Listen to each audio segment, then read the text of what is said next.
यूं ही नहीं मैं बन जाता हूं। कुदरत के कोने कोने से खूबियां खोज लाता हूं। गुणवत्ता की गहराइयों का गोताखोर हूं मैं। यूं ही नहीं मैं रजनीगंधा बन जाता हूं। ट्रंप के दूसरे कार्यकाल की पहली मीटिंग में पीएम मोदी ने भारत के खिलाफ साजिश रचने वाले डीप स्टेट, खालिस्तान समर्थक, आतंकी संगठन सबकी क्लास लगाने का इंतजाम किया। पीएम मोदी ने इस मुलाकात में यह सुनिश्चित कर दिया कि मुंबई हमले का मास्टरमाइंड तहव्वुर राणा जल्द से जल्द भारत के हवाले कर दिया जाए। एक बार सुनिए तहव्वुर राणा पर डोनाल्ड ट्रंप ने क्या कहा, फिर बताऊंगा कि तहव्वुर राणा को भारत लाने से पाकिस्तान को पीएम मोदी ने क्या मैसेज दे दिया है। Today, I'm pleased to announce that my administration has approved the extradition of one of the plotters and one of the very evil people of the world, and having to do with the horrific 2008 Mumbai terrorist attack, to face justice in India. So he's going to be going back to India to face justice. आप सोचिए कितनी बड़ी बात है। तहव्वुर राणा 26 नवंबर 2008 में हुए मुंबई आतंकी हमले का दोषी है, लेकिन तब की यूपीए सरकार न पाकिस्तान से इस हमले का बदला ले पाई थी, न पाकिस्तान पर सर्जिकल स्ट्राइक कर पाई थी, न भारत के दुश्मनों को उनके बिल से बाहर निकाल कर ला पाई थी। वो लोग पुलिंदा कागज का पुलिंदा भेजते थे। लेकिन पीएम मोदी इतने साल बाद भी कुछ नहीं भूले हैं, ना ही वो किसी को छोड़ने वाले हैं। इस हमले के 17 साल बाद भी पीएम मोदी को सब याद है कि किसने भारत को कितनी चोट पहुंचाई थी और उसका क्या हाल करना है। मोदी सरकार ने जिस तहव्वुर राणा को भारत लाने का काम किया है, उसके बारे में आपको जानना चाहिए, उसको सजा देनी कितनी जरूरी है। 64 साल का तहव्वुर राणा पाकिस्तानी मूल का है और उसके पास कनाडा की सिटीजनशिप है। तहव्वुर राणा पर 26/11 मुंबई हमलों के मास्टरमाइंड माने जाने वाले पाकिस्तानी अमेरिकी आतंकवादी डेविड हेडली की मदद का आरोप है, जो तहव्वुर राणा का बचपन का दोस्त है। डेविड हेडली ने 26 नवंबर 2008 को मुंबई में हुए आतंकी हमले से पहले मुंबई में रहकर रेकी की थी। तहव्वुर राणा ने ही हेडली को मुंबई में ऑफिस खोलने में मदद की थी, जबकि तहव्वुर राणा यह अच्छी तरह जानता था कि डेविड हेडली पाकिस्तान के खूंखार आतंकी संगठन लश्कर तैयबा के लिए काम कर रहा था। मुंबई में हुए आतंकी हमले में पाकिस्तान से आए 10 आतंकियों ने 166 लोगों की हत्या की थी, जिसमें 6 अमेरिकी नागरिक भी थे। आतंकी हमले की साजिश होने के आरोप में अमेरिकी जांच एजेंसी एफबीआई ने अक्टूबर 2009 में तहव्वुर राणा को गिरफ्तार किया था। डेविड हेडली की गवाही के आधार पर तहव्वुर राणा को 14 साल की सजा सुनाई गई थी। तहव्वुर राणा पाकिस्तानी सेना में डॉक्टर रह चुका है और 1997 में वो कनाडा शिफ्ट हुआ था और फिर कनाडा से अमेरिका पहुंचा।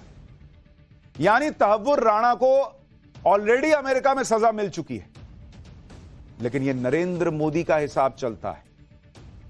उन्होंने कहा कि इसने हमारे यहां के लोग मारे, हमारे देश के सीने पे जख्म दिया, तुम काहे का सजा दोगे? इसको सौंपो हमको, इसका इलाज हम करें।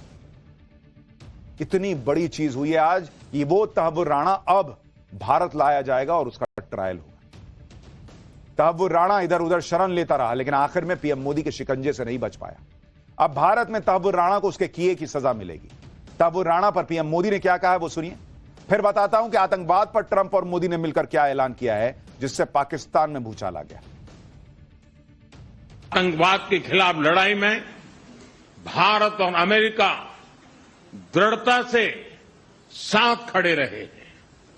हम सहमत हैं कि सीमा पार आतंकवाद के उन्मूलन के लिए ठोस कार्रवाई आवश्यक है और मैं राष्ट्रपति जी का आभारी हूं कि उन्होंने 2008 के जिसने भारत में नरसंहार किया था, उस मुजरिम को अब भारत के हवाले करने का निर्णय किया है।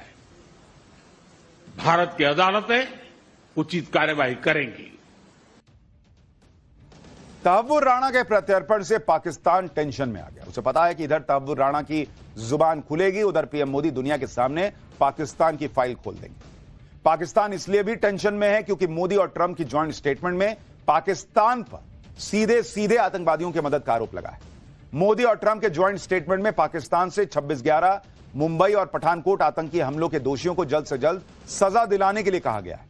साथ ही पीएम मोदी और राष्ट्रपति ट्रंप ने पाकिस्तान को सीधा मैसेज देते हुए अपनी जमीन का इस्तेमाल भारत के खिलाफ आतंकवाद के लिए न होने देने की चेतावनी।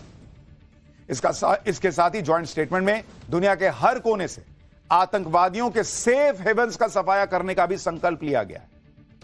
यानी सिर्फ पाकिस्तान नहीं, ये आतंकवादी जहां छुपे होंगे उन्हें ठोका जाएगा। उधर वॉशिंगटन डीसी में आतंकवाद को लेकर पाकिस्तान के खिलाफ मोदी ट्रंप की ज्वाइंट स्टेटमेंट जारी हुई। इधर पाकिस्तान में स्टेटमेंट से भूचाल आ गया। पाकिस्तान ने भारत और अमेरिका के साझा बयान में अपने लिए की गई टिप्पणी को एक तरफा बता दिया और हमेशा की तरह खुद को आतंकवाद का विक्टिम बताने लगा। अमेरिका के सामने गुहार लगाने लगा कि क्या कर रहे हो बॉस, मोदी के साथ मिलकर हमको ठोकोगे आप भी पाकिस्तान के विदेश मंत्रालय के प्रवक्ता को सुनिए, फिर बताता हूं कि मोदी की लिस्ट में और कौन कौन है जिसका इलाज होगा। We consider the Pakistan-specific reference in the Indo-US joint statement of 13 February 2025 as one-sided, misleading, and contrary to diplomatic norms. We are surprised that the reference has been added to the joint statement, notwithstanding Pakistan's counter-terrorism cooperation with the United States. Boss, Tahawwur Rana को भारत लाना तो अभी शुरुआत है। अभी तो PM Modi Trump को एक लंबी लिस्ट सौंप कर आए कि जरा इन गुनहगारों का भी हिसाब होना चाहिए। साझा प्रेस कॉन्फ्रेंस में अमेरिकी राष्ट्रपति डोनाल्ड ट्रंप ने इशारों में बता दिया कि उन्हें भारत से एक लिस्ट मिल चुकी है और वो भारत के दुश्मनों की क्लास लगाने में पीएम मोदी की मदद करने को तैयार है। डोनाल्ड ट्रंप के इस बयान को बहुत ध्यान से सुनिए, फिर आपको बताऊंगा कि ट्रंप कौन सी लिस्ट की बात कर रहा है।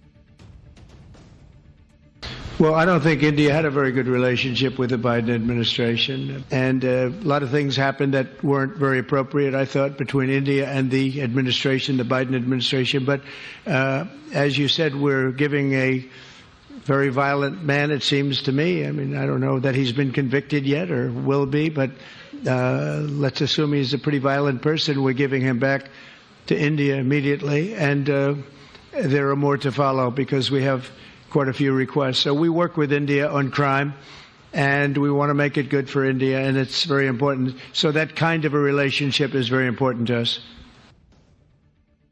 यानी डोनाल्ड ट्रंप कह रहे हैं कि हमें भारत से एक लिस्ट मिल चुकी है और वो कह रहे हैं हम सब लोगों को भारत को सौंप देंगे बॉस, क्योंकि हमको भारत से अच्छे संबंध चाहिए।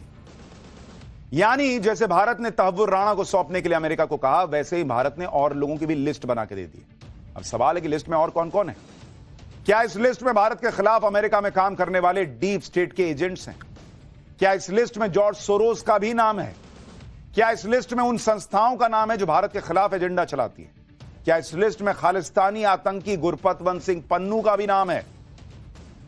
और कुछ लोग तो सोशल मीडिया पे यह दावा कर रहे हैं कि नरेंद्र मोदी सरकार को एक ऐसी लिस्ट भी मिली है जिसमें डीप स्टेट के पैसे पर अपनी कलम चलाने वाले, अपनी जुबान चलाने वाले पत्रकारों के नाम भी।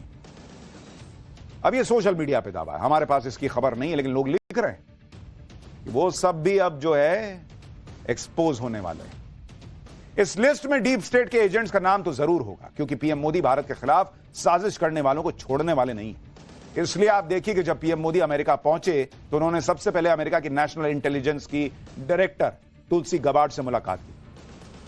तुलसी गबार्ड वो नेता हैं जो डीप स्टेट के खिलाफ योद्धा की तरह लड़ती रही है और वो काउंटर टेररिज्म, साइबर सिक्योरिटी, तमाम संभावित खतरे और इंटेलिजेंस को लेकर शेयरिंग की बात कर रही।